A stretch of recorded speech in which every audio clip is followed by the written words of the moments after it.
So we're here with Joe from Zephyr Wargames. Lost Arks game, he went undefeated with this deck, and you did 4-1 today? Yeah. So 4-1, so without further ado we'll crack straight onto it. Right, to start off with the monsters, the deck is Galaxy Cybers, one of my favourite decks since the archetypes come out. Been trying to play test with it. So to start with the monsters, we have our big main boss monster, Galaxy Eyes.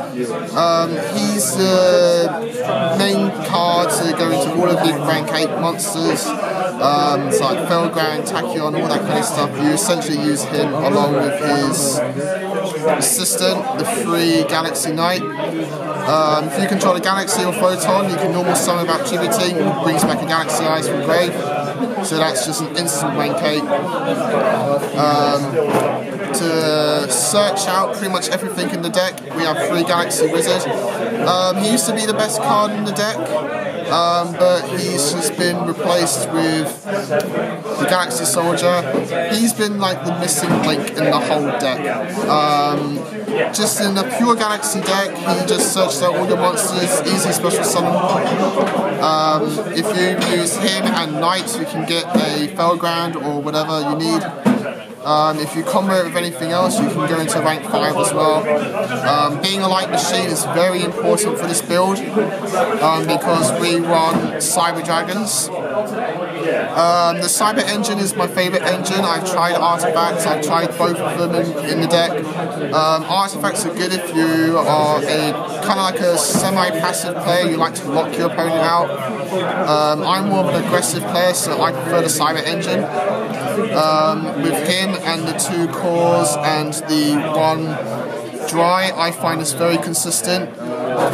Dry is a new addition that I've tested and I put in as I was missing a mid-late normal summon to combo with Soldier.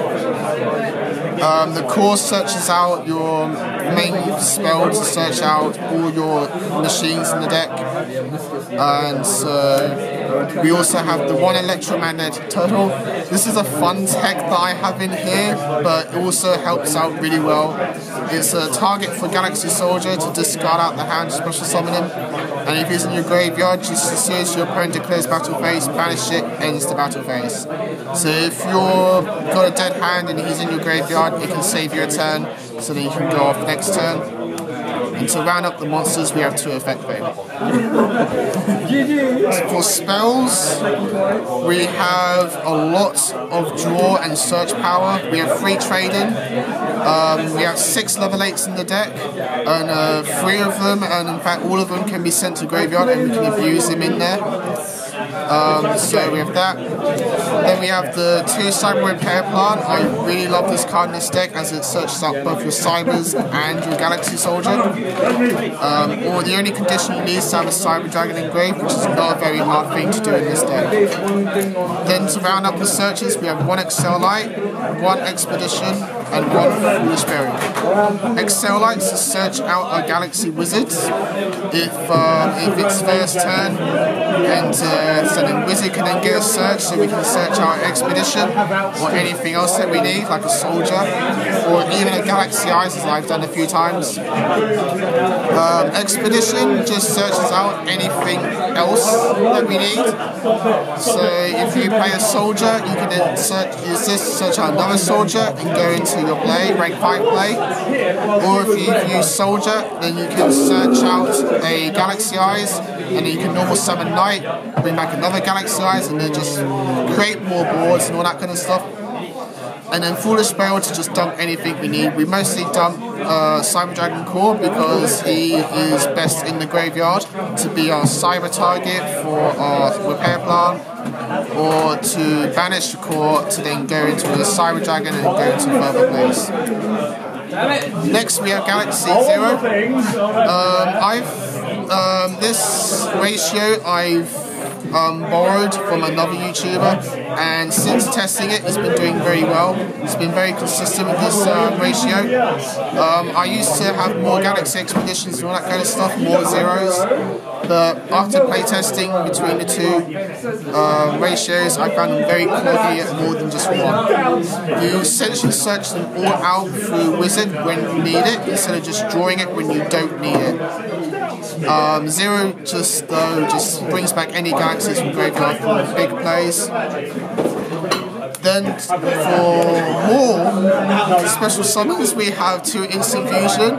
The targets I have, which I'll tell now, are Norden and Rampage Dragon. Rampage Dragon you play with Instant Fusion to then put machines in your graveyard for future plays, as well as just being an instant threat level 5 to go into things like Nova Infinite and Ladies. And Norden I've just recently put in, and he actually did quite well today, bringing back a Wizard. And if the play was to be fully completed, I would go into rank 4, but he stopped the Nodin itself by getting with the Nodin. But being able to bring back a Wizard for nothing is really good, because then it can just further your plays with like Knights and all that kind of stuff.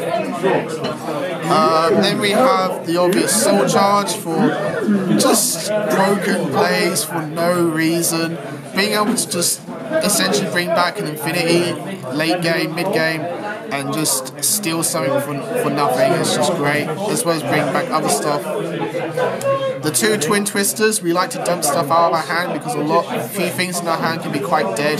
So Dragon, for example, Cause, the Turtle, all that kind of stuff. So we want to dump them out of our hands and just clear back row, as well as clearing Pendulum Scales, so it's quite good.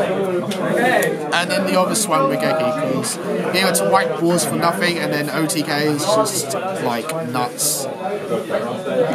Then we have a very small trap lineup. We have 1 Vanities, 1 Solemn Warning, 1 Bottoms Trap Hole, and the 1 Call the Haunted. These 3 are just like, nothing needs to be said about these 3, they're just really good traps. Call the Haunted does a lot more stuff for this deck than most other decks I find. Personally, for example, the obvious bring back Infinity, just steal something for free and then you have a 1-turn negation already. But bring back Soldier at the end of the opponent's turn, get a search, then the next turn you can then do another Soldier, get another search. And then things like Dragon as well, just being able to bring back a Galaxy Eyes sometimes and just punch for 3,000, or punch to banish, and then he's no longer affected by cooldown. So another thing is as well, the obvious Wizard, Contributed, Search. So cooldown's really good. I want to try to up it to 2, but it's just trying to find things to take out. I might take out Turtle or the Dry, because Dry was good, but I probably would have had another Call the Haunted. That's all the main deck. For the extra deck, we have the obvious fusion targets, as I said before, the Rampage Dragon, and the Elder to the Norden. Rampage Dragon is just purely because he works well in the Cyber Engine, but you can tribute this out for Panzer Dragon or any other rank 5 light machine, or just machine in general, but I prefer Panzer Dragon. For the rank 8s, we have the, 9 actually, we have the Full Armor Photon. Instantly just overlay it from a Tachyon Dragon or any Photon and then just pop something for free, as well as being a 4K beat stick. I did have this at 2, but after testing it I rarely went into it as much as I used to, and you only really need it at 1, as well as the Prime Photon Dragon. I used to have this at 2, but again, just like Full Armor, I rarely played it. You mostly go into it if you're going to get game or just want to do massive damage to get a quick early game. Then for the other rank 8s, we have the 2 Tachyon Dragon. One of the best rank 8s in my opinion, that's not Felgrand, especially for this deck. Just being able to reduce all power buffs to the original attack values, being able to just negate everything as well, and this is the target I would go into my Full Armor, not Prime Photon, because Prime Photon is good on his own. And to round up the rank 8s, we have 2 Felgrand. You might find 2 a bit overkill. I see some people going down to 1. but I find 2 is just needed. The only other rank 8 I'd probably use is Hieratic Sun Dragon, just because he gets stuff out of their hand and pops things on board. But I mostly was going to full armor for that, and so I find 2 Felgrams just too good. Plus, comboing it with Infinity is just so easy to pull off, and it's just too good. This duo is so easy to again pull off, and Infinity has just made this deck from playable to just absolutely broken in my eyes. To combo with Infinity, we have 2 Novas. People would say drop Nova because you don't need him at 2. I find you do need him at 2, especially for this build. Because Nova fulfills 2 importances in this deck. For one, it's your access to Infinity, that's the obvious one. But he does cause OTKs, or just massive board damage.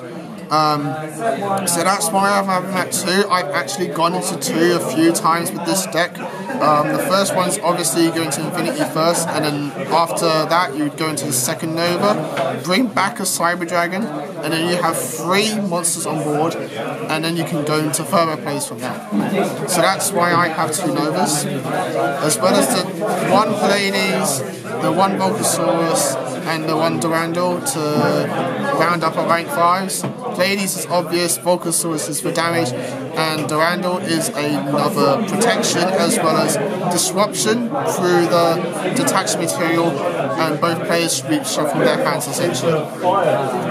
And then for the rank 4s, I have the 1 Castle to get rid of problems, as well as Digustal Emerald to refill your main deck by shuffling cards back, as well as getting an extra draw. And that's the deck.